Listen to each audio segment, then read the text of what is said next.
It's the TEFL Express podcast, brought to you by TEFL Express, your partner in the world of teaching English as a foreign language. For all the latest and greatest in the world of TEFL training and materials, please visit our website at teflexpress.co.uk. Enjoy the show!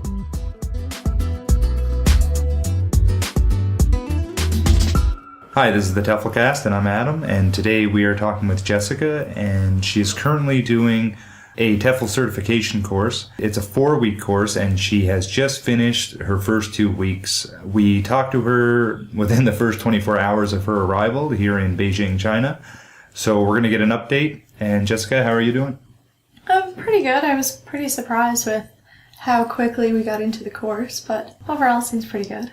How quick did you get in? Like, what were you kind of doing your first day? Was it like a whole day of introduction, learning your classmates? What sort of thing did you get into? The first day was a lot of introduction and lesson. We did have an observation of one of the classes, but then day 2 it was right into teaching. I had to teach right away, which I was really surprised by because I didn't feel like I was ready and just felt like I was thrown into the deep end, but it turned out okay. I guess it's a good way to start. Right.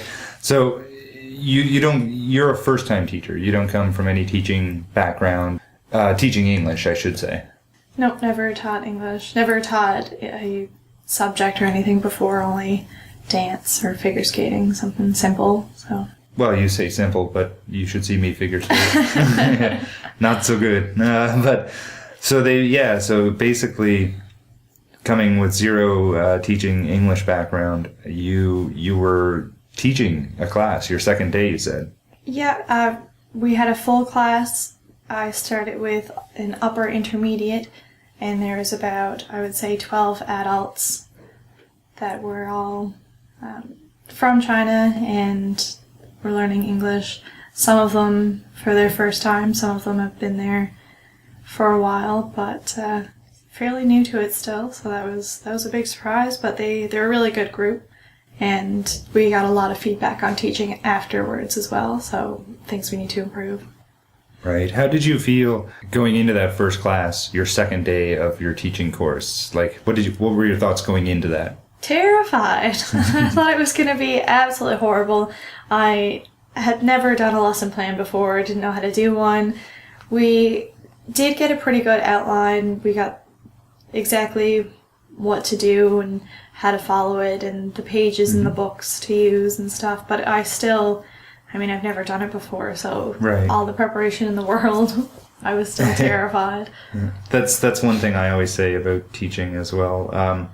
And I've said that quite a few times to, different people who've emailed me and asked me questions about your first class especially. And, and people ask me a lot too about different courses and the types of courses. And one of the things we talk about often is teacher practice, like basically doing like live classes in front of students. And I think they're very beneficial.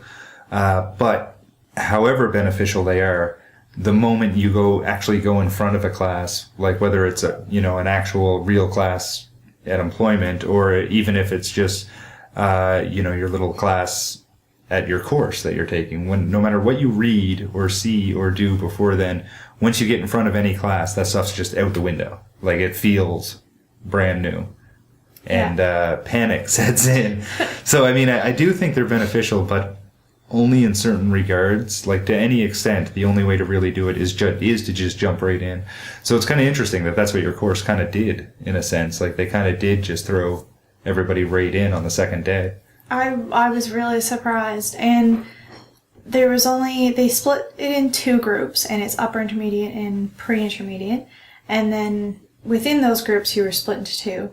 So one group taught day 2, and then the next group taught day 3, and I happened to had to teach day 2, and I think it's a good idea to go kind of right into teaching, but I'm not too sure if I'd pick day 2 to do it, because I was really, and I know a few of the students felt the same way, we were just really overwhelmed because some of us had just gotten there, we weren't really settled in, some of us were still really sleep deprived, and then we were up in front of actual students trying to figure ourselves out, so it was a bit rough, but diving into it, we definitely got a pretty good experience from it and a lot of feedback, so it worked out well, I guess.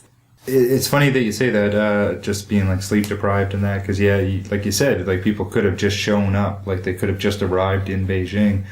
When you take a course like this in person, especially in a foreign land, you can easily run into people who've traveled from anywhere. So what kind of people are in your class with you taking this course? Is it mostly people from the United Kingdom, mostly Americans, mostly Canadians, mostly Europeans?